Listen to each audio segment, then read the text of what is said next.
Bienvenue dans le Rendez-vous e-commerce, le podcast 100% dédié au e-commerce francophone. C'est parti pour un nouvel épisode du Rendez-vous e-commerce.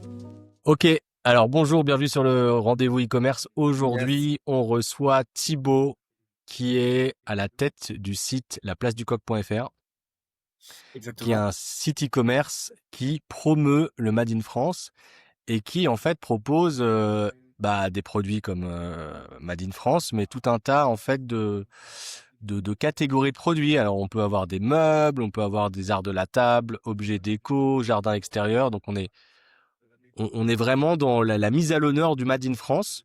Et je crois savoir, Thibaut, que toi tu fais vraiment un effort particulier pour aller vérifier que les produits que tu proposes, qui sont en fait des marques basées en France pour la plupart, font vraiment du Made in France. Et que c'est pas juste un espèce de label pour vendre des choses qui sont en réalité pour la plupart fabriquées pas du tout en France. Est-ce que c'est ça? Ah bah c'est hyper bien résumé, j'ai plus rien à rajouter là. Ok. Non, mais ouais, c'est exactement ça, c'est exactement ça. Juste pour compléter, ouais, en effet.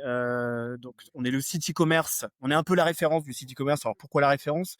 Parce qu'on est encore très petit, mais la référence parce qu'il n'existe pas en fait de site e-commerce faisant la promotion du Made in France, du vrai Made in France, comme tu le décrivais, dans l'univers de la maison. Ah voilà, c'est ça. Voilà, c'est ça. C'est l'univers de la maison. Donc, en effet, mobilier, objets, déco, art de la table sont nos 4 piliers principaux.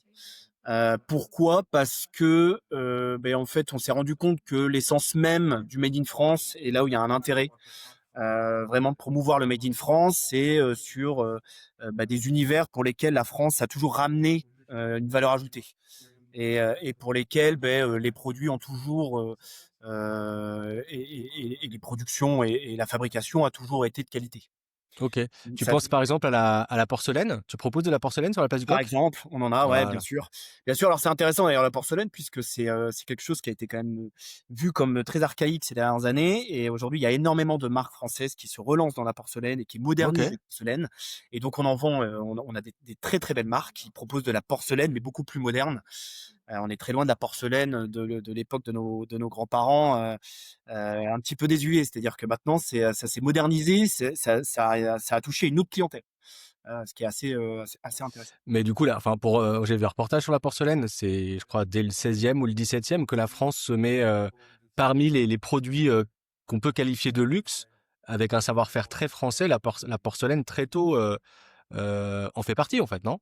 Ouais, bien sûr, bien sûr. Alors tu as peut-être plus de connaissances que moi d'ailleurs, mais en tout cas, ouais, bien sûr, la porcelaine a toujours fait partie de ces univers pour lesquels la France a toujours excellé et qui a été justement un petit peu abandonné Oublié, ouais, ces ouais. dernières années, quoi.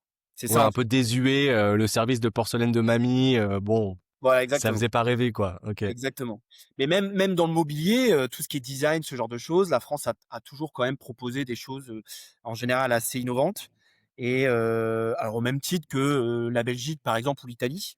Mais c'est vrai qu'on a des marques, dans le monde du design et dans le monde du mobilier design par exemple qui ont pignon sur rue, qui commencent vraiment à avoir une vraie notoriété, qui sont là depuis, plusieurs décennies, et qui font réellement du produit made in France, Ok. et qui marchent très bien. Donc pardon, ça c'est toi, c'est ta boussole en fait, le Made in France. C'est-à-dire que tu as à la fois le côté univers de la maison, avec différentes catégories qui la composent, et puis effectivement ce positionnement en fait d'identité et de stratégie de positionnement de marché sur ce segment de Made in France, quoi. Ouais, exactement. Exactement. Alors après, on n'est pas les ayatollahs non plus du Made in France, dans le sens où, tu le disais un petit peu dans l'introduction, il est très difficile, voire quasiment impossible, de savoir à 100% si une marque est Made in France. À moins de les espionner, étant donné qu'il n'y a pas vraiment de label. Donc tu le disais, mais en effet, il existe selon moi 2 labels qui sont extrêmement intéressants et qui en général donnent une garantie quand même. Mais c'est pas forcément suffisant. Mais en effet, il y a le label Origine France Garantie, Ok. qui là, je pense, garantit 70% de sa production. Et D'accord. ensuite, il y a entreprise du patrimoine vivant, c'est un petit peu différent, mais en règle générale, ça fait la promotion de marques qui travaillent avec, beaucoup d'honnêteté, beaucoup de savoir-faire. Donc en général, c'est assez lié avec le Made in France, mais c'est pas forcément, gravé dans le marbre. Donc c'est vrai que, mis à part, ces labels, ce label, Origine France Garantie, il est quasiment impossible d'en avoir la certitude. Donc nous, ce qu'on fait, c'est que, on essaie, on va à la rencontre directement de nos fournisseurs. Donc ça nous permet déjà d'avoir un certain nombre d'informations. Déjà quand on visite les usines, bon, ça nous permet déjà de sonder un petit peu et d'avoir un petit peu plus OK. d'informations déjà sur ce genre de choses. Ouais, tu vas jusqu'à visiter les usines, c'est pas anodin comme démarche. Ouais, C'est-à-dire bien que sûr, bah, bien tu sûr. pourrais tu pourrais te contenter de faire des visios avec des gens qui disent oui, oui, oui, oui, c'est Made in France, vous inquiétez pas, et qui Ouais, te ouais, montrent bien sûr. éventuellement des vidéos de l'usine, et ça pourrait être aussi fonctionnel. C'est-à-dire que si le gars ou la dame pourrait aussi te faire des vidéos qui te donneraient un aperçu un Bien peu plus sûr. poussé, mais là du coup tu te déplaces quand même. Ouais, bien sûr, bah, c'est important de le faire déjà pour, la relation, avec nos partenaires, déjà dans un premier temps et puis ensuite, le storytelling. Aujourd'hui, on est obligé de raconter une histoire et je pense qu'on peut pas se promouvoir, site référence de Made in France si derrière il y a pas quand même, du concret, quoi. Et Ok. donc oui, oui, on va à leur rencontre, en général, c'est assez intéressant, et ça nous permet du coup, de pouvoir sonder un minimum quand même si, la production est française. Même ça, j'ai envie de dire, c'est pas forcément toujours une garantie parce qu'on peut avoir une usine et quand même produire une grande partie, 90 des produits, de les produire, à l'étranger. Oui, Donc ouais, voilà. Après, à savoir quand même, il y a certains univers pour lesquels le made in France est quasiment impossible. Le 100 made in France, c'est quasiment impossible. Tout ce qui est électronique, par exemple, à partir du moment où il y a de l'électronique, ça peut pas être made in France. Du cuir de qualité, puisqu'on travaille avec une marque, qui est, assez connue, qui fait des fauteuils et des canapés, qui est très connu. donc quoi c'est. Et ils font, donc ils proposent, des produits, plutôt haut de gamme, entre premium et haut de gamme. Et donc forcément, ils ont besoin d'un cuir d'une qualité irréprochable. Et le cuir, d'une qualité irréprochable ne se trouve pas en France. Et Il se donc, trouve où? je vais partir en Espagne, par exemple. Ok. Ah oui, j'aurais dit Maroc moi, tu vois. Alors et au Maroc, ils ont du cuir aussi de très grande qualité. Mais eux, en tout cas, ils partent en Espagne parce que, c'est frontalier, parce que ça reste aussi dans une logique. Si c'est pas made in France, c'est De made circuit in, court. Le pays Ouais, circuit ouais, frontalier. court, bien ouais. sûr, ouais. Mm. Et donc voilà. Donc voilà, on travaille avec ce type de marque, par exemple, parce qu'on estime que ils sont pas partis dans une logique de baisser les coûts, ils sont partis dans une logique d'avoir la meilleure qualité possible. Et c'est Ok. ça qui nous intéresse. Et probablement aussi dans une stratégie long terme de qualité, de reconnaissance de leur process de fabrication, de leur choix éthique d'une certaine manière sur du coup le circuit court quoi. Exactement. Exactement. Et en fait, c'est vrai que quand on entend ce genre de discours de la part des marques, là, tout de suite, on est rassuré. On se dit bon, ils ont fait la démarche de partir de la France parce qu'ils trouvent pas, un produit ou une matière première de qualité, mais ils vont dans un pays frontalier, là où ils ont trouvé vraiment, une Mmh, qualité qui est mmh, mmh, irréprochable pour mmh, le même mmh, prix qu'un mmh, prix mmh, français. Donc c'est ça mmh, qui est en général assez intéressant, mmh. et qui nous permet nous d'avoir une certaine garantie, à ce niveau-là. Émilie, je sens que tu as une question. Mais oui, je voulais savoir, parce que bon, bah, tu nous as dit, hors antenne que tu avais, acheté en fait ce site. Tu l'as pas créé, depuis 0 et je voulais savoir un peu, comment ça t'est venu d'avoir envie de te lancer comme ça dans le e-commerce? C'était ton premier projet e-commerce ou tu en avais déjà acheté et revendu avant? Non, c'est mon premier site e-commerce. Savoir que moi, de base, j'ai 8 ans dans le SEO. Le e-commerce, ça a toujours été un petit peu mon dada puisque, je m'occupais des sites internet. J'ai fait un petit peu tous les métiers. J'ai travaillé, j'ai commencé en agence. Ensuite, j'ai été SEO manager dans une très, très grosse boîte du CAC 40. Et ensuite, j'ai vendu un logiciel, dans le SEO. Donc le SEO, c'est vraiment un secteur, que j'ai approfondi, quoi. Et donc, j'ai travaillé avec des centaines de sites e-commerce divers et variés, quoi. J'ai eu envie, moi, de mettre à profit l'expertise que j'avais pu emmagasiner toutes ces années, pour moi-même et pour mes, fournisseurs, et pour des fournisseurs, qui, selon moi, en tout cas, partageaient les mêmes convictions et les mêmes, engagements.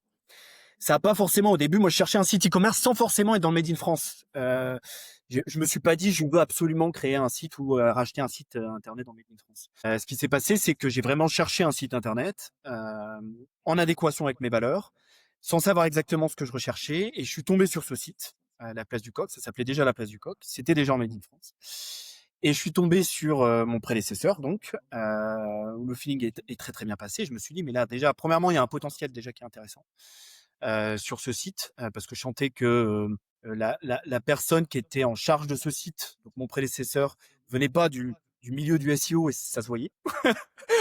Et donc forcément, moi avec mon expérience, bah, du coup, je me suis dit bon, voilà, j'ai déjà toute une checklist de choses qui vont propulser le site, quoi.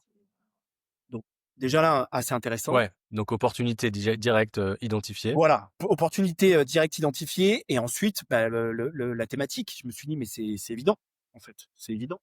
C'est-à-dire que moi j'ai toujours été sensibilisé à ça. Moi-même je consomme le plus possible. En tout cas, j'essaie de consommer le plus possible Made in France. Et je pense que c'est arrivé aussi après un constat, c'est de me dire que je assez triste. Je vais peut-être plomber un peu l'ambiance là, mais Vas-y, vas-y.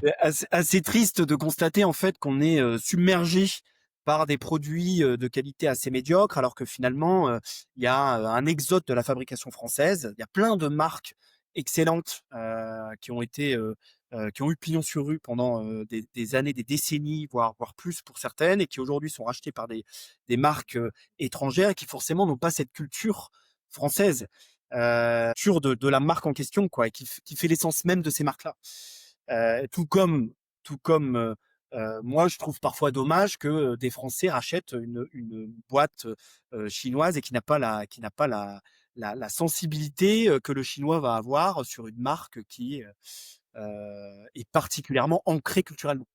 Ouais, donc toi, ce que tu évoques, en fait, c'est vraiment le côté un peu confusion, enfin, le gap culturel, en fait. Ouais, bah oui, oui, parce qu'en fait, je trouve que derrière chaque marque, et en particulier les marques qui proposent de la qualité, qui proposent des choses qui sont pour lesquelles il y a un vrai désir de bien faire et de le faire avec passion, on met beaucoup de notre personne. De toute façon, dans chaque société, on met de notre personne, et donc on met forcément aussi un petit peu de notre éducation, mais notre notre culture. Et en fait, ça imprègne une marque, donc une marque Bien qui a sûr. 150 ans qui est allemande ou chinoise ou algérienne, elle est imprégnée de cette culture et je trouve ça extrêmement beau Mm, mm, mm. de conserver ta quelle.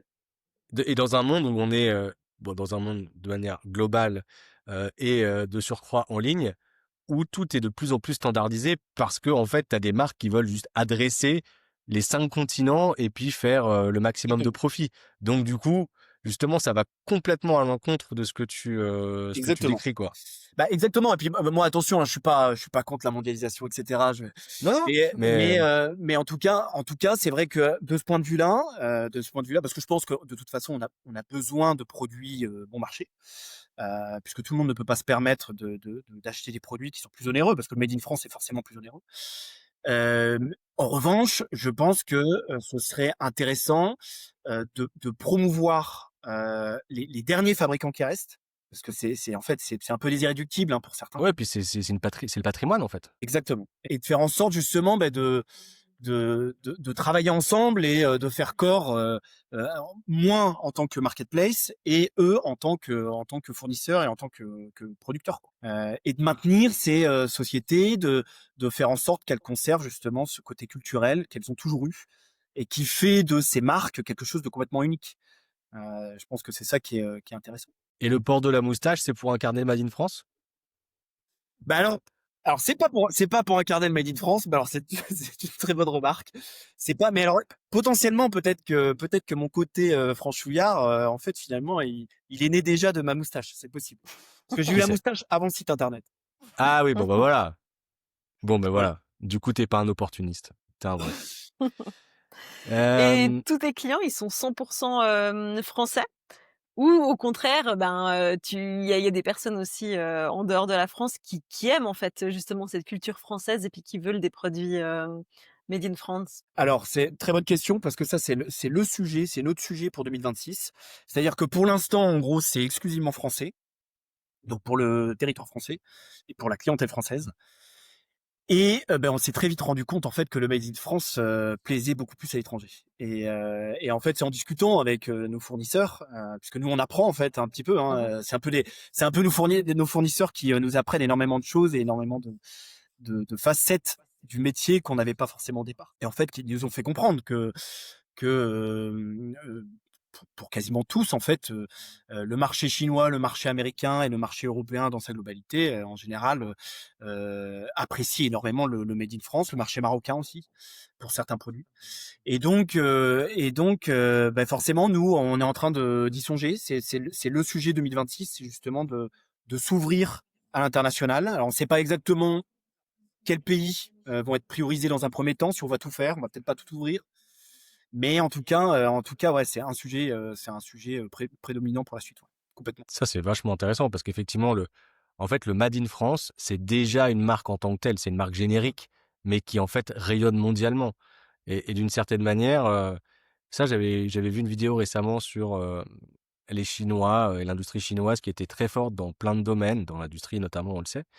Mais ils enviaient à la France notamment le fait de pouvoir construire des marques de luxe, telles Hermès, telles Louis Vuitton, Dior, enfin toutes les marques de luxe qu'on peut connaître. Et ça, en fait, ils expliquaient que c'était un savoir-faire que nous, on avait depuis très longtemps et que eux, ils avaient encore beaucoup de peine à répliquer. Et c'est vrai qu'après, je me suis posé la question, mais est-ce que je connais une marque de luxe chinoise? Absolument pas. Alors, probablement il en existe, mais avec un rayonnement international comme les marques que je viens de citer, et je pense que de ce point de vue, la France, avec, il y a quand même une association d'idées en fait avec le luxe en fait. Bien Alors sûr. pas que, il y a aussi les grèves, il y a aussi plein d'autres choses, mais il y a aussi le vin, il y a énorme. Mais dans le très haut de gamme, c'est vrai que quand tu penses français, et je pense de surcroît à l'étranger, c'est plutôt vers le luxe que Ouais, ça bien sûr. va, que Non, ça non, mais va complètement. orienter quoi. Bah, complètement. Le vin, d'ailleurs, c'est un très bon exemple, puisqu'en général, on peut vendre, quasiment tous les producteurs de vin vendent à l'étranger, notamment en Chine, aux États-Unis, en grande partie. Il y a énormément justement de marques et de vignerons qui vendent, alors, qui sans faire forcément de la piquette, mais qui font un vin de table, par exemple, mais qui est considéré comme du luxe Mmh. là-bas en Chine, par Parce que c'est exemple. français effectivement, ouais, ouais. Mmh. C'est estampillé français de toute façon. Pour revenir à ce que tu disais sur, OK, on ouvre à l'étranger, bah, déjà, en fait, le fait d'avoir, des produits made in France, ça te positionne sur une perception qui est ultra qualitative, quoi et Bah, où tu vas pas chercher du prix ou, exactement, ou exactement. Et en fait, ce qui est assez rigolo, c'est qu'on se rend compte, pour avoir fait le travail un petit peu SEO, c'est qu'on se rend compte que les Français ne cherchent pas, en tout cas c'est le début, mais ils ne cherchent pas nécessairement, un produit made in France. mmh, Ils cherchent de la qualité. mmh, Certains, pour vraiment les gens qui sont assez ancrés, qui veulent vraiment des produits made in France, ils vont le chercher, mais ça reste quand même à la marge. En revanche, un Anglais ou un Américain ou un Chinois va le chercher. Et donc il va taper sur Google, made in France. d'accord, Donc c'est assez rigolo et c'est là qu'on se dit qu'en effet il y a un marché. Pour le coup, ça n'existe pas. Ça n'existe pas, vraiment pas. C'est-à-dire qu'il y a pas de site e-commerce qui propose vraiment des produits made in France et qui s'ouvre à l'international. d'accord. Ah oui, donc grosse opportunité quand même. A priori, ça devrait être une opportunité qui est intéressante. Après, logistiquement enfin, c'est quand même tout un truc, même pour le site internet. C'est-à-dire il faut refaire un site vitrine en version anglaise déjà dans un premier temps. Donc c'est tout un truc. Donc c'est un gros sujet. C'est-à-dire que c'est un sujet qui se réfléchit, mais en tout cas, oui, il y a un potentiel qui me semble certain Mmh. et qu'on devrait prioriser pour début 2026. Explique-nous un petit peu, comment ça marche? Parce que toi, en fait, tu es un site e-commerce. Alors tu est-ce qu'on peut te qualifier de marketplace dans le sens où toi Complètement. voilà, tu es une marketplace? Hem, mais du coup, comment ça marche? C'est-à-dire que moi, j'achète un produit sur ton site, d'une marque, X et du coup, c'est cette marque qui va faire le paquet, qui va faire l'envoi? Comment ça se passe? Alors on a les 2 parce on a du stock aussi. On a du stock sur tous les produits qui sont assez peu onéreux. En OK. général, en dessous de 100 € on a du stock et Donc on ça commence stocke à en quoi, par avoir de exemple, plus en comme, plus parce que c'est quand même l'idée. Déjà l'idée d'avoir un stock, c'est déjà d'avoir des marges qui sont un peu plus intéressantes pour nous aussi. OK, Ça nous permet d'avoir des économies d'échelle, tout ça, donc forcément, c'est quand même le nerf de la guerre. Donc c'est important d'avoir du stock pour nous. Après, pour tout ce qui est meubles, bon, bah, des meubles à 3 000 € ou à 1 500 €, forcément, on n'a pas de stock. Aussi, ce qui est important de comprendre, c'est que pour la plupart des marques, je vais faire de la pub pour eux d'ailleurs, mais Drujo, c'est une marque, bon, c'est magnifique ce qu'ils font. C'est du mobilier design, ils sont basés à Angers. Et eux, par exemple, ils fonctionnent à la commande. Comme la plupart des marques qui fait du mobilier, en général, fonctionnent à la commande. Et donc, Bon, déjà, il peut pas y avoir du stock, déjà Ouais. dans un premier temps. Et donc forcément, bah, la commande vient chez nous et ensuite, on transmet la commande et le produit est fait, à la commande. Donc à partir du moment où la commande est envoyée de notre côté, quoi. Et donc nous, on a pas mal de marques, en tout cas dans le mobilier, qui fonctionnent de cette manière-là, puisque en général, en made in France, si on veut avoir un produit de qualité, c'est ce qui se passe. C'est qu'en général, ça se fait à la commande. On travaille beaucoup en fait avec des marques et c'est un petit peu on fait pas de l'artisanat.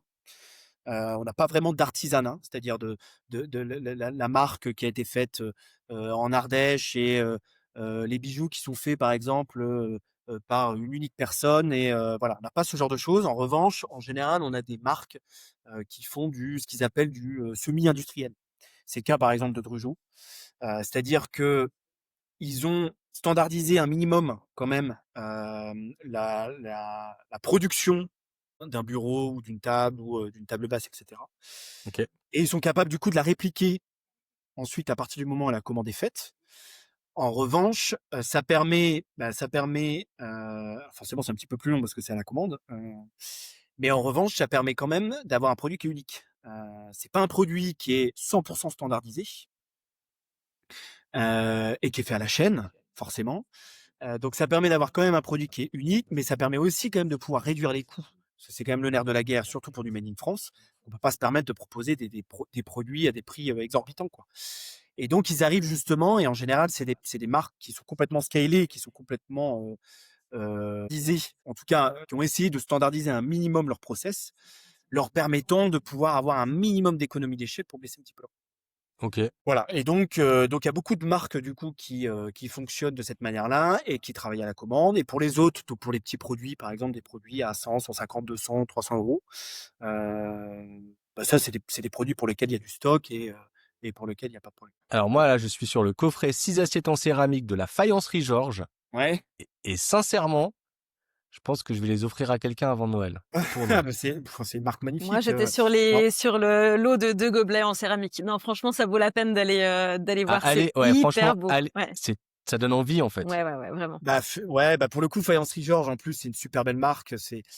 En fait, c'est une marque, ils ont 30-40 ans d'existence et ça Ah a ouais, été repris par la fille qui a travaillé dans le marketing à Paris c'est et splendide. dans la communication et ils ont remodernisé vraiment la marque. C'était une marque un petit peu plus classique dans les motifs qu'ils proposaient, ce qu'on pouvait faire dans les années 70, 80, 90. Et aujourd'hui, bah, ils ont fait quelque chose de complètement original et ça marche hyper bien. Et, c'est une marque, ouais, c'est une marque qui pour le coup propose vraiment quelque chose de complètement différent de ce qu'on a l'habitude de voir. Et Explique-moi, Thibaut, comment tu gères le fait que, pour reprendre l'exemple de la faïencerie Georges, que je recommande aux personnes qui nous écoutent et qui nous regardent d'aller visiter les produits sur ton site. Mais là, je suis également sur leur site et je vois que bah, eux-mêmes aussi vendent en ligne. Est-ce qu'il n'y a pas une contradiction ou comment tu gères cet aspect-là en fait? C'est Ouais, quoi bien sûr. ton approche vis-à-vis d'eux quand tu dis, bon, moi voilà, j'ai la place du coq, c'est une marketplace de tout produit made in France autour de l'univers de la maison, Ouais, bien et qu'on sûr. te répond, non mais vous êtes gentil, mais moi j'ai déjà un site Enfin, tu vois ce que je veux dire? Ouais, bah alors finalement on a assez peu cette remarque de la part des fabricants puisque les fabricants ont bien compris que leur site internet propre en général n'était pas suffisant pour leur générer du chiffre d'affaires. Ok, Et pourquoi? Parce que, ben, en fait, nous, on a une force de frappe qu'ils n'auront pas. C'est-à-dire que nous, on va avoir un budget marketing, on va avoir un budget en Google Shopping. On a une expertise aussi, puisque chacun son métier. C'est-à-dire que nous, notre métier, c'est justement de savoir gérer les sites e-commerce. Eux, c'est pas eux, leur métier, c'est de créer. Et donc, ben, forcément, en fait, ils se rendent compte assez vite que ben, ils ont besoin justement d'une certaine expertise dans ce domaine-là, c'est-à-dire ben, le SEO, le marketing, mettre en valeur leurs produits sur les réseaux sociaux, etc. Et en fait, une chose qui est quand même à prendre en compte, et notamment pour le SEO, parce que le SEO, c'est quand même aujourd'hui, bon, ça représente 40% de notre trafic, ce qui est, ok, qui est quand même pas mal. ce qui est pas négligeable. Ce qui est pas négligeable, ce qui est pas négligeable. Enfin, ce qu'il faut quand même avoir en tête, c'est que, bon, déjà, ça met du temps. Ça met du temps et un site comme le leur, enfin, c'est genre, mais c'est le cas pour tous les autres. Ils ont pas un site suffisamment important de par la notoriété, par exemple, Ouais, de par le nombre de pages, qu'ils vont proposer, et de par, j'imagine, le temps qui est alloué sur le site, le travail qui va être alloué sur le site et cetera, qui fait que Google va parfois difficilement, leur donner, du crédit et de la crédibilité. d'accord. Surtout si, par exemple, c'est une nouvelle marque, qui vient de se lancer, beh, Google va mettre du temps avant de les positionner, quoi. Mmh. Voire va jamais les positionner. Alors quand je dis Google, c'est maintenant je devrais dire Google et l'intelligence artificielle puisque Mmh. c'est Bien sûr, ouais, extrêmement ouais. et d'ailleurs c'est notre travail là, puisqu'on apprend, on apprend comme tous les experts dans le qui étaient des experts et c'était notre cas, où on était des experts dans le monde du digital et des moteurs de recherche. Aujourd'hui, maintenant, on doit réapprendre, ça je fais juste une aparté, on doit réapprendre l'intelligence artificielle. Les réseaux sociaux comme Pinterest et Instagram vont avoir énormément d'impact et ça commence déjà à être le cas. Donc c'est difficile à dire. Je pense que les deux sujets, les deux leviers vont progresser peut-être, dans la même mesure. Ce qui est sûr, c'est qu'on démarre de beaucoup plus loin pour tout ce qui est réseaux sociaux. Donc ça va forcément grappiller, en tout cas des parts de marché, en interne. Mais en tout cas en SEO, il y a encore, énormément de travail. OK. Vous avez une roadmap à 5 ans, à 2 ans? C'est quoi? À long terme, c'est devenir vraiment la référence du made in France dans l'univers de la maison. Hem, C'est-à-dire que, il faut que les gens pensent la place du coq pour acheter français. Voilà.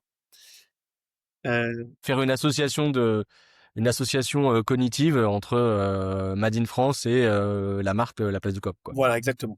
Parce que pour l'instant, ça n'existe p il y en a pas vraiment. C'est-à-dire qu'à la limite, on pourrait se prétendre être, la référence, parce qu'il y en a pas d'autres. Mais le truc, c'est que pour l'instant, on n'est pas encore, visible. On n'est pas encore OK. suffisamment visible pour nos clients. Au début, quand on a acheté, on s'était dit: «On va faire un site, e-commerce dans le made in France».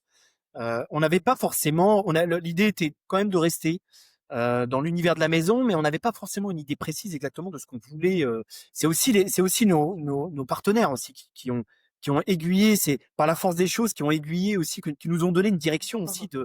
de là où il fallait aller, en fait. En fonction aussi des marques qu'on rencontrait, et des marques qui ont accepté de travailler avec nous. Ça s'est fait aussi de cette manière-là, ce qui fait que en fait, le site a pris une direction, qu'on n'avait pas forcément prévue de base, en fait. Ouais. Et je pense que, à horizon 6 mois, 1 an, 2 ans, je pense que même chose. Je pense que j'ai une vision aujourd'hui et entre la vision que j'ai aujourd'hui et la vision et ce que va devenir le site en 2 ans, je pense qu'il va y avoir une différence qui va être énorme. Mmh. Donc c'est à moyen terme, c'est difficile, mais à long terme, ouais, Mmh. ce serait d'être le site référent en Made in France, en tout cas dans l'univers de la maison, et des produits, autour de la décoration. OK. Il me semble que tu as dans les 8 000 à 10 000 visites mensuelles, c'est correct? Ouais, à peu près, ouais, tout confondu. Comment tu fais pour, est-ce que tu as des techniques, par exemple, pour, capter, des adresses email de visiteurs pour qu'ils deviennent abonnés à la newsletter? Est-ce que tu as des techniques pour, faire, de l'upsell quand, ils vendent quand tu déjà fais, tu es sur le point de faire une vente? Est-ce que tu as un taux de conversion qui est pour l'instant un peu dans les standards du e-commerce, mais que tu souhaites, évidemment comme tout e-commerçant, augmenter? Est-ce que, parle-nous un petit peu de tes techniques marketing pures pour un site e-commerce, tel que la Place du Coq? Bah, alors, là, on est plutôt novice. On est plutôt apprenant sur ce domaine, clairement. Ce qui est sûr, c'est qu'on travaille avec un logiciel que, bon, tout le monde connaît, avec Brevo, qui nous permet justement, de générer, d'automatiser un certain nombre de de process et nous Ouais, permettant justement de récupérer les adresses email. OK. Donc ça, c'est la première chose, sous conseil d'ailleurs d'Émilie, donc merci à toi. Émilie, c'est l'experte de l'email Ah bah marketing, hein. oui. Faut le rappeler quand même. Bah oui.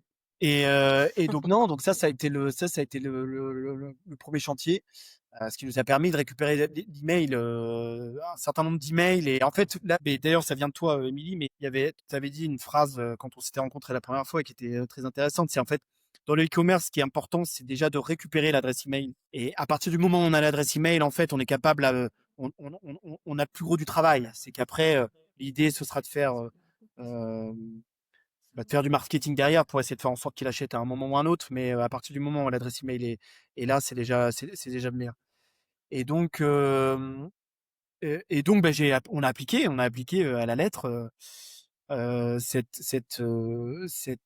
process. Et donc aujourd'hui, on arrive à récupérer des adresses email. Le taux de conversion, on a un taux de conversion à 1,2%, OK. qui est des standards, Ouais, je ouais, ouais, pense. Je sais carrément. pas ce que vous en pensez d'ailleurs, mais C'est ça. Mmh. Bah, voilà. sur tout trafic confondu, oui.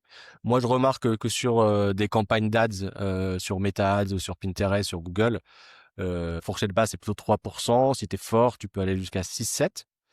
Ouais, puis dans des Et bon, niches aussi. Sur de la publicité, ouais. Ah, ouais, pas nécessairement sur pas des nécessairement, niches, d'accord. pas OK, nécessairement. Mais évidemment, plus c'est niché, plus ton taux de conversion est haut. Mais du coup, t'es capé, quoi. En fait, tu peux pas dépasser un certain plafond. d'accord. Moi, ça m'arrive sur certains produits assez grand public, notamment de la mode. Ça peut m'arriver d'avoir des campagnes qui tournent à 6-7% à des périodes données, hein, c'est pas la croisière.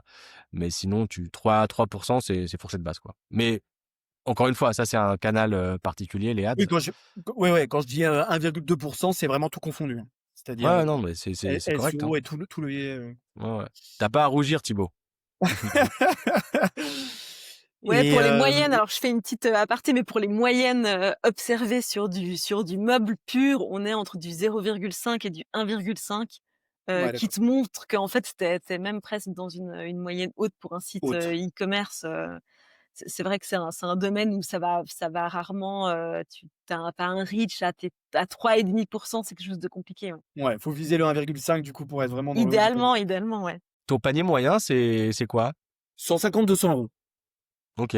Ouais. Et ta récurrence d'achat, est-ce que tu as des informations là-dessus? Non, là, c'est encore un C'est peu encore trop tôt. jeune? Ouais, c'est encore trop jeune. Ouais, ouais. OK. Mais oui, 150 €, ce qui est plutôt bien d'ailleurs, parce que ça permet de C'est bien? ouais, en fait, c'était un peu l'idée déjà parce que le panier moyen a augmenté. L'idée, c'était quand même de proposer aussi des produits quand même qui étaient un petit peu plus chers, qui étaient forcément de meilleure qualité. Et à partir du moment où on a augmenté la qualité, on a augmenté le panier moyen. C'est logique. Et forcément, l'idée, c'était aussi d'attirer notre clientèle. Et je pense que plus on augmente notre panier moyen, voilà, je pense qu'à autour de 200 €, je pense que ça me paraît être plutôt bien, en tout cas pour un C'est secteur top, de nôtre. c'est super. Et pourquoi? Parce que l'idée, c'est justement d'atteindre notre clientèle et vraiment de commencer à l'attirer. Et notre clientèle qui est intéressée par le Made in France, forcément, elle a priori plus de budget, elle est capable de payer un petit peu plus pour un produit de qualité.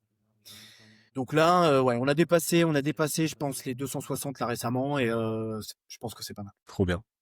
Hem, Moi, alors il y a 2 choses. Il y a un premier aparté que j'aimerais faire, pour, les personnes qui nous regardent, qui nous écoutent. Comme Thibaut, si vous avez un site e-commerce avec des milliers de produits, je dirais à partir de 1 200-1 500 produits, je crois que c'est le cas de Thibaut qui en a 1 500. Ce que je vous recommande de faire, si vous avez un compte Pinterest, si vous en avez pas, c'est d'en ouvrir un. Essayez de faire des campagnes shopping sur Pinterest. Pourquoi je vous recommande ça? Parce que avec un budget assez réduit, dans les 10-15 €, 15 francs par jour, vous pourrez du trafic qualifié, parce qu'en fait, vos pubs, elles vont apparaître sur des pages Pinterest, mais après des requêtes de mots-clés précis. Et en fait, vu que vous avez un énorme catalogue, vous allez pouvoir toucher des personnes pour vraiment pas cher et générer des clics pas chers, et donc mécaniquement des ventes pas chères et donc beaucoup de rentabilité. Moi, je le fais pour plusieurs clients, et à chaque fois que j'ai remarqué qu'il y avait un énorme catalogue, on peut avoir une dépense de 10-15 par jour et puis avoir des retours sur investissement faciles, parce qu'en plus, on n'a pas besoin de toucher, parce qu'en fait, Pinterest va chercher toutes les informations produits dans notre catalogue, donc il n'y a même pas besoin de fabriquer des publicités. Et donc, on peut avoir des retours sur investissement, au moins que je qualifierais fourchette basse de 4, fourchette haute de 9-10. Donc, c'est vraiment, vraiment intéressant. Si tant est que vous ayez, enfin, la seule condition, c'est d'avoir, au-delà d'un site e-commerce qui est standardisé, qui fonctionne bien, qui est performant comme celui de Thibaut, c'est d'avoir un très gros catalogue, en tout cas d'avoir un catalogue avec minimum 1 500 produits. Petit Alors pour aparté rebondir là-dessus, Pinterest. c'est intéressant parce qu'on en avait discuté ensemble, avant cette entrevue, et pourquoi? Parce que justement, je crois que c'était, Émilie, dans un premier temps, qui avait dit: «Bah, tu devrais faire du Pinterest, tu devrais en discuter avec Arnaud», et on en avait discuté. Et moi, j'ai toujours eu cette image, et à voir, mais il est pas impossible qu'il y ait beaucoup de gens aussi qui aient la même vision que moi.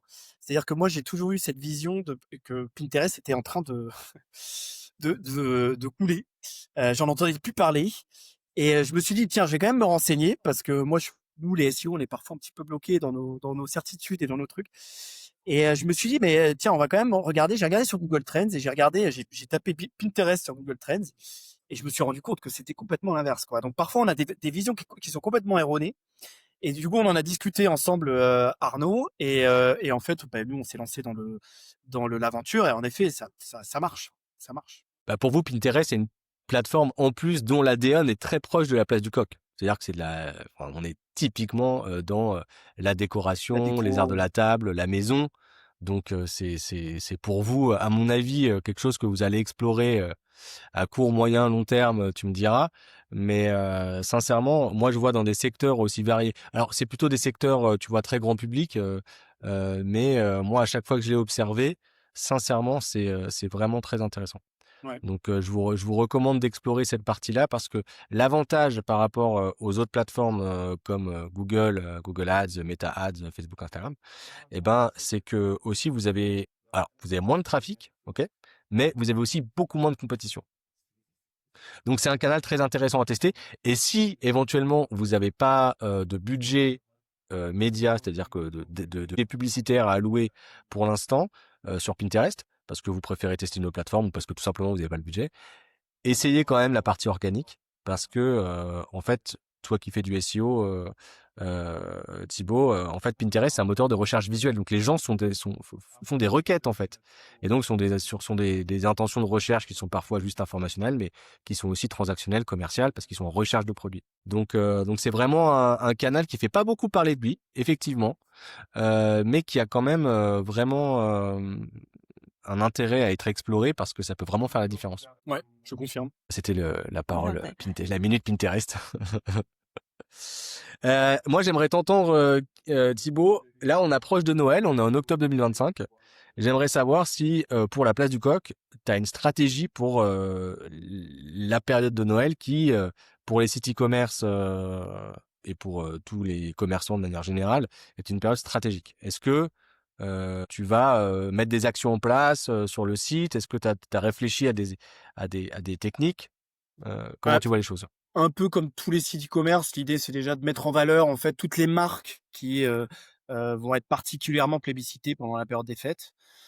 Tout ce qui va être en relation avec les cadeaux.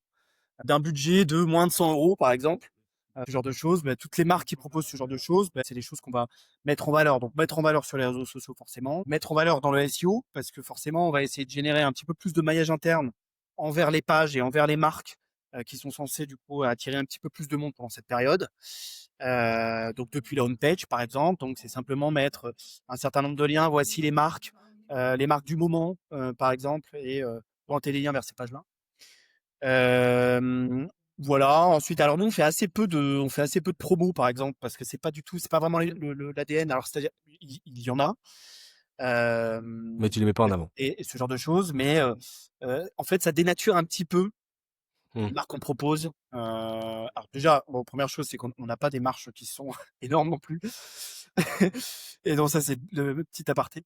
Mais du coup, c'est vrai qu'on fait quand même assez peu finalement de promotion, puisque on n'est pas sur un site comme Amazon ou comme une plateforme de e-commerce basique où là, on va être assassiné de promos parce que Feu d'artifice de pop-up. voilà, de pop-up parce que l'idée c'est justement d'acheter le moins cher possible. Nous, l'idée c'est d'acheter la meilleure qualité possible. Donc voilà, alors on en fait, mais c'est pas ce qu'on va retrouver le plus en tout cas sur la place du Coq versus une autre plateforme un peu plus Mmh. généraliste. Moi, je trouve qu'il y a quelque chose que vous avez bien réussi pour un site e-commerce dans votre gamme de prix, c'est-à-dire avec un panier moyen à 150, 200 euros, c'est l'identité visuelle. Ok. C'est-à-dire que lorsqu'on va sur votre site, on ressent que clairement, on n'est pas sur un site cheap, c'est-à-dire un site discount, un site un peu bas de gamme. En fait, on sent, je trouve, dans l'identité visuelle, que on est dans la gamme de prix que tu proposes. Ne serait-ce que dans la manière dont, tu vois, la homepage, elle est, je trouve, bien faite. Les couleurs, enfin, je trouve que vous avez vraiment bien réussi votre identité visuelle.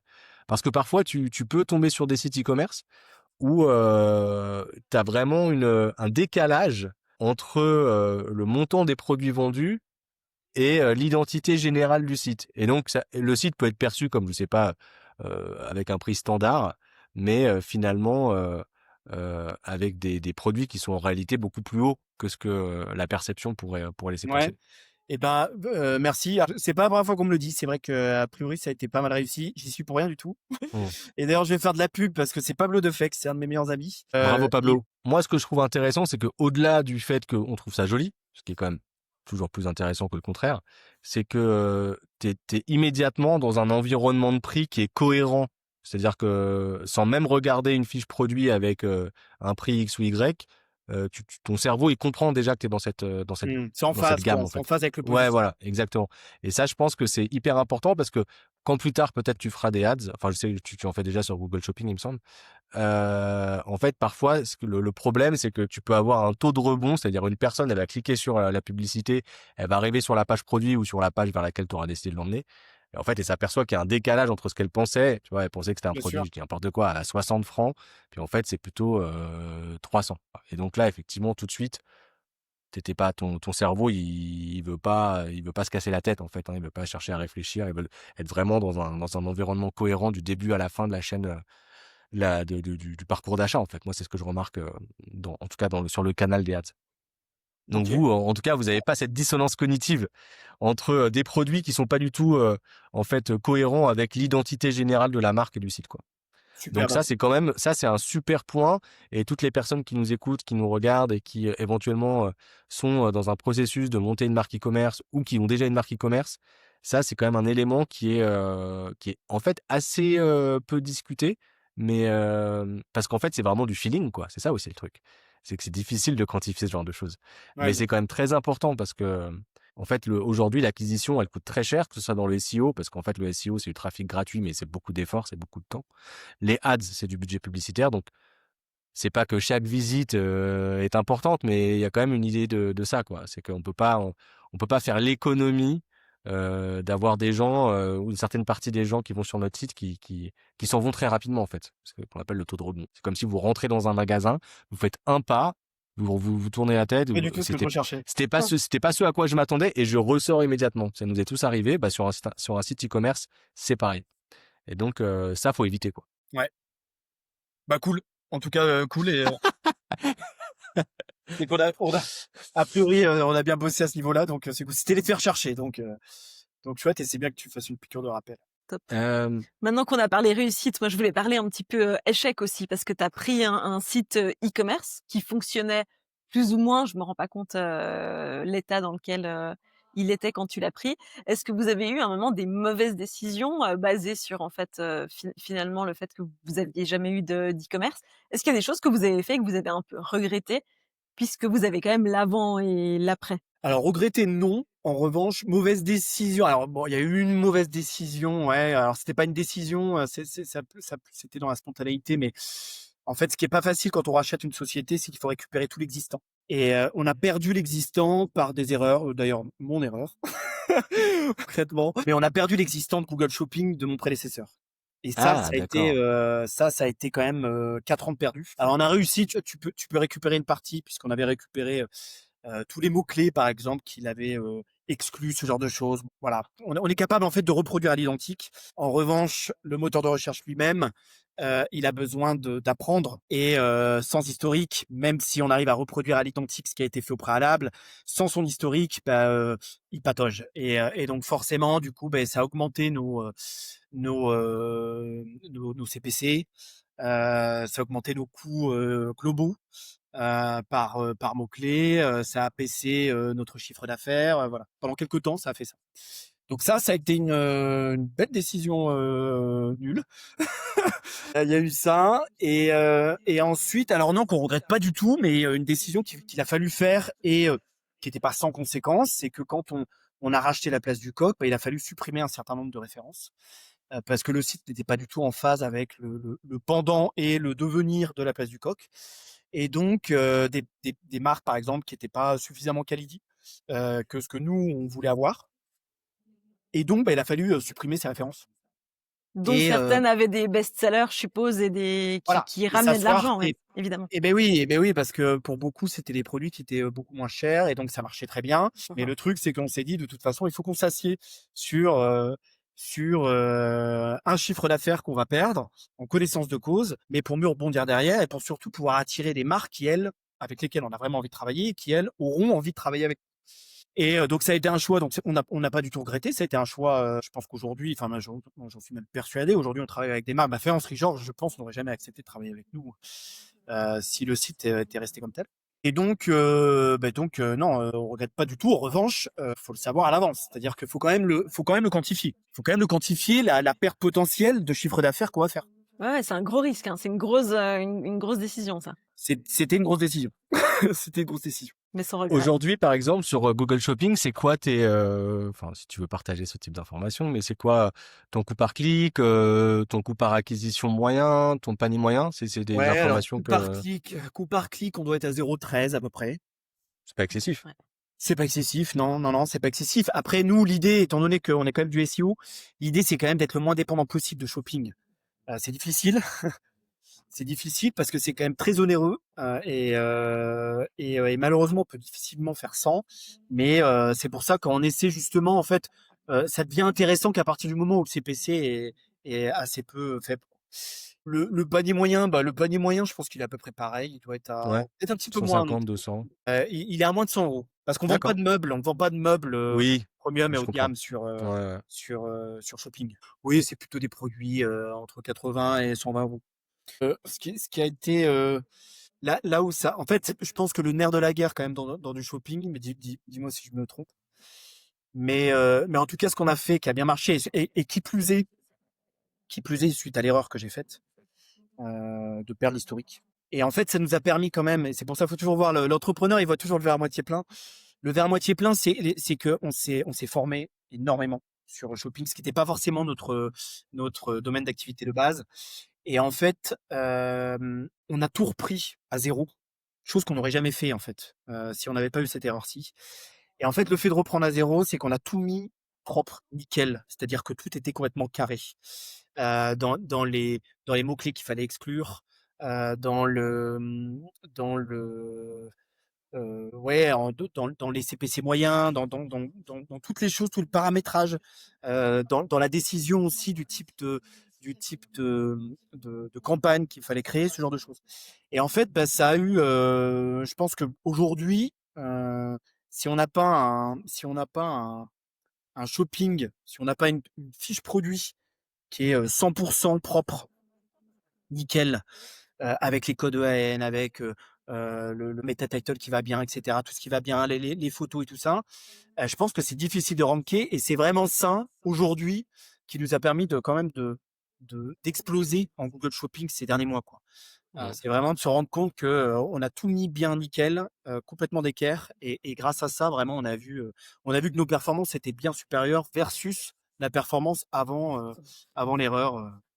Mmh. Et Alors ça, c'est super intéressant ce que tu dis parce que contrairement, et c'est peut-être intéressant pour les personnes qui nous écoutent, qui nous regardent, c'est que Google Shopping, c'est une plateforme qui peut être très rentable, mais qui, contrairement aux autres plateformes type Meta, type Pinterest par exemple, ou d'autres plateformes où tu vas créer tes publicités, où en fait ça va être ta créativité au service de la publicité qui va potentiellement rapporter des résultats, c'est-à-dire être capable de faire des belles publicités qui sont qualifiantes, qui ramènent du trafic pas cher et tout. Google Shopping, c'est quand même différent, c'est-à-dire que tu vas pas du tout toucher vraiment à la créa. En fait, ça va être comment optimiser tous les éléments de ton produit pour que Google le comprenne bien et puis pour que tu apparaisses dans les mots-clés qui sont recherchés, en fait. Et c'est quand même pas c'est pas du tout la même démarche pas du tout. que les autres plateformes de publicité où en fait tu crées la demande. Tu vois, avec Meta, avec Pinterest, quand tu fabriques tes publicités, quand tu fais tes créatifs, tes vidéos, en fait tu vas être dans une démarche de création de demande. Et là, tu réponds à une demande et de ce fait, Google, il a quand même besoin en fait, comme du SEO, en l'occurrence, comme ce que tu expliquais tout à l'heure pour le site. Sauf que là, c'est vraiment orienté fiche produit. Donc, tu as énormément de champs à valider, en fait, pour que tu sois le plus lisible et puis pour que, en fait, Google te place, en fait. Ouais, complètement. Ouais, complètement. Et non, c'est vrai que ça, c'est typiquement le genre de truc. Ça, moi, si je pouvais donner un conseil, c'est vraiment pour quelqu'un qui rachète un site internet ou pas que, mais en tout cas qui reprend un sujet Google Shopping sur un site e-commerce, c'est vraiment de reprendre de A à Z et de se dire, bon, voilà, on va essayer de tout reprendre et de s'assurer qu'il y a vraiment la checklist, quoi. Moi, je crois que je vais passer pas mal de mes commandes de Noël sur la place du Coq. Avec grand plaisir. Ah bah, Avec grand plaisir. j'imagine. Avec grand plaisir. Désolé pour les Non, problèmes. franchement, Non, là, je suis sur la section affiches. Il y a des trucs vraiment Ah sympas, ouais, quoi. ouais, notamment des affiches de voitures qui sont très très sympas, de voitures vintage. Alors moi, je pensais plutôt aux cartes. Ah, aux cartes, ouais, bien sûr. Elles sont très, très sympas. Bah, en parlant de tes produits, est-ce que tu veux nous parler de 2 ou 3 de tes produits, coup de cœur? Ouais. Bah alors là, il y a la marque Drugeau. La marque Drugeau, j'en ai un petit peu parlé. Drugeau, c'est vrai que je peux en parler davantage parce qu'en plus j'ai une relation assez bonne avec eux. C'est-à-dire que bon, c'est une société familiale. Ils sont une dizaine de salariés et ils font du mobilier design. Moi, je trouve ça exceptionnel. Ils font à la fois des bibliothèques, des tables basses, donc plutôt l'univers du salon en règle générale. Et ils ont en fait, moi, je pense que c'est dans les comment dire, dans les formes qu'ils vont proposer, ça va être toujours très design, très épuré, dans des formes très arrondies. Et oui, oui, non, ils travaillent très très bien. Ils travaillent très très bien. Sadrujo, c'est une très très belle marque. Faïencerie Georges, on en a parlé, mais c'est typiquement le genre de marque. Après, il y a Jar Céramiste, Jar Céramiste qui est présent. Pareil, je parlais justement du semi industriel. Ça, c'est une boîte de 80 salariés. Donc là, on est déjà sur quelque chose d'un peu plus gros.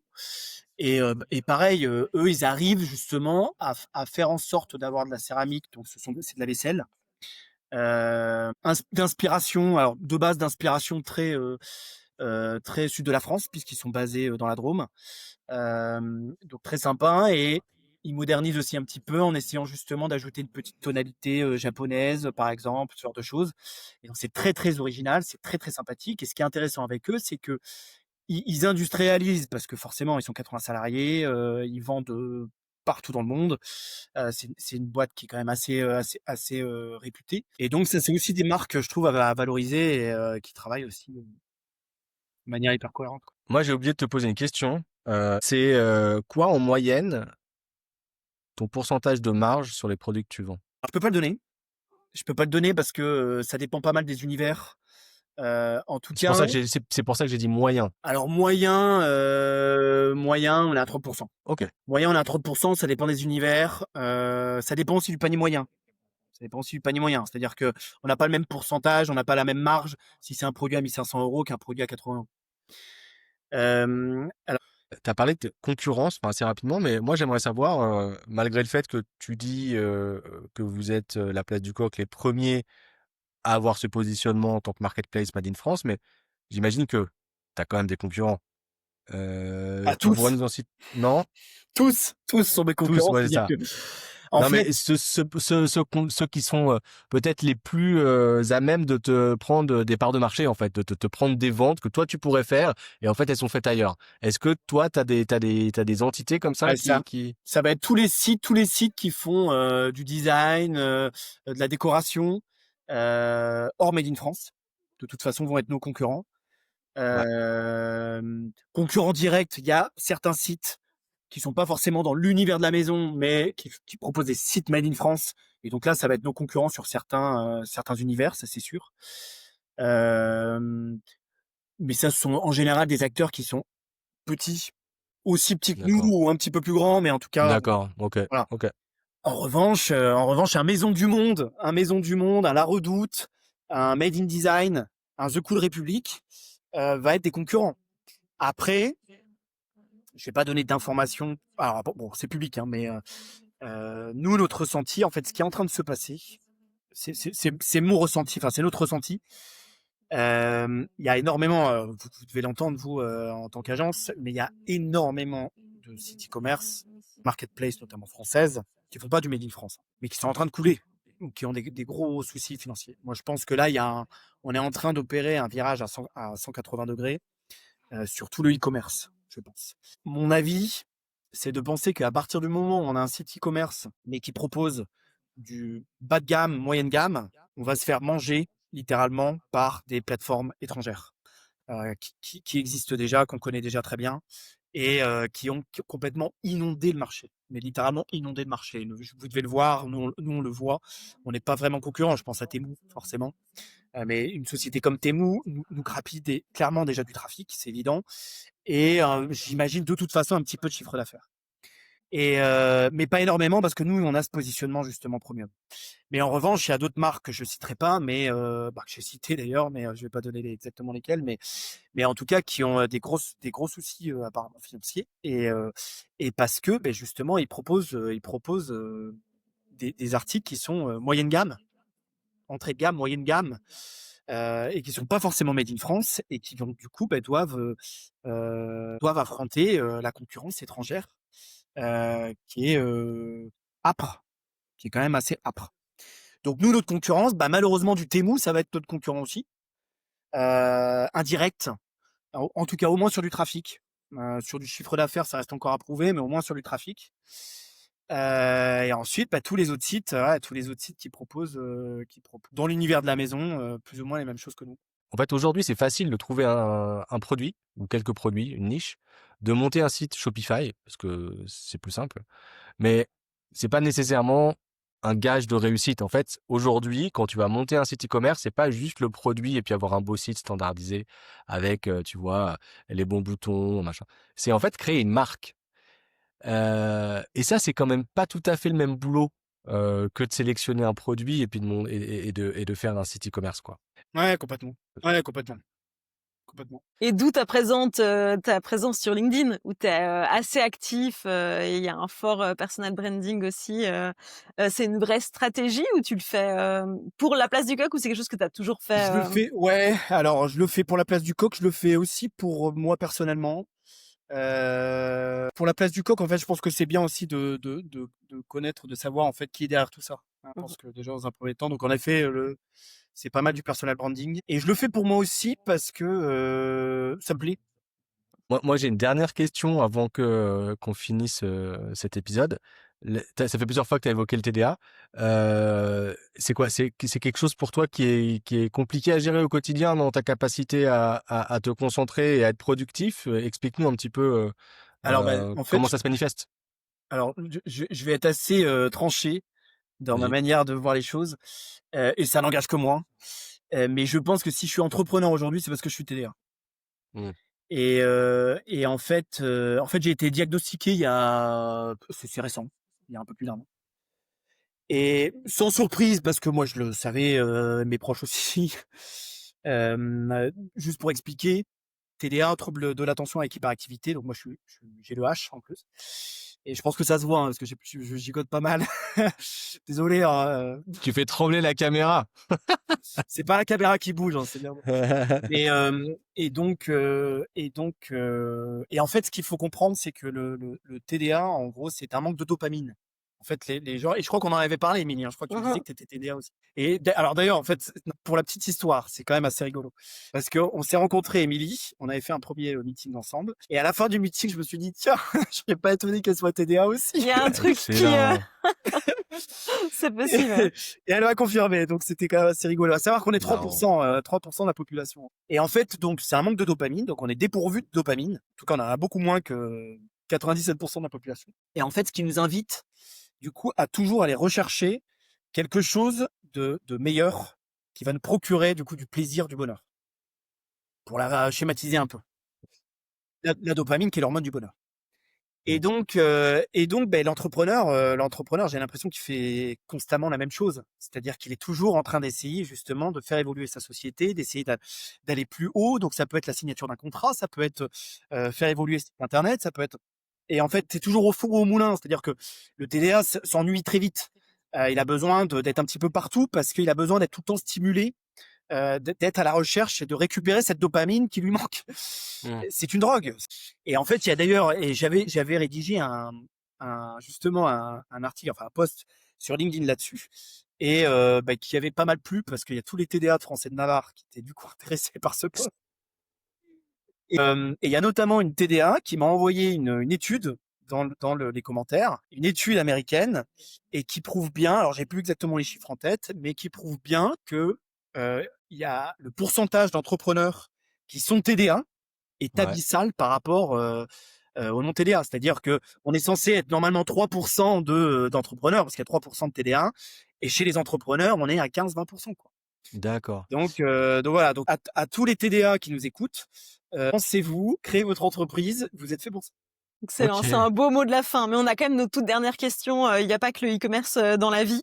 On la pose à tout le monde. On aimerait savoir un petit peu si tu as des conseils de séries Netflix, de voyages, de livres ou même de podcasts complètement hors e-commerce que tu souhaites suggérer à nos... Les films, alors sur les films, pour le coup, je suis un très très grand cinéphile puisque j'ai allé au cinéma. Alors, je suis un petit peu arrêté parce que j'habite plus Paris en ce moment. Alors, le dernier film, alors c'est pas un film qui est sorti récemment, mais le dernier film que j'ai vu, c'est Seuls les bêtes. C'est un thriller très très intéressant. Thriller OK. très très, ça se passe dans le Vercors ou ouais, je crois dans le Vercors, euh, en haute altitude en tout cas. Donc ça, je pourrais vous le conseiller. Après, ah non, en livre, en bouquin, non, c'est vrai qu'en ce moment, je suis quand même assez lecture. Et en bouquin, je suis en train de lire. Tout le monde n'a pas eu la chance de rater ses études.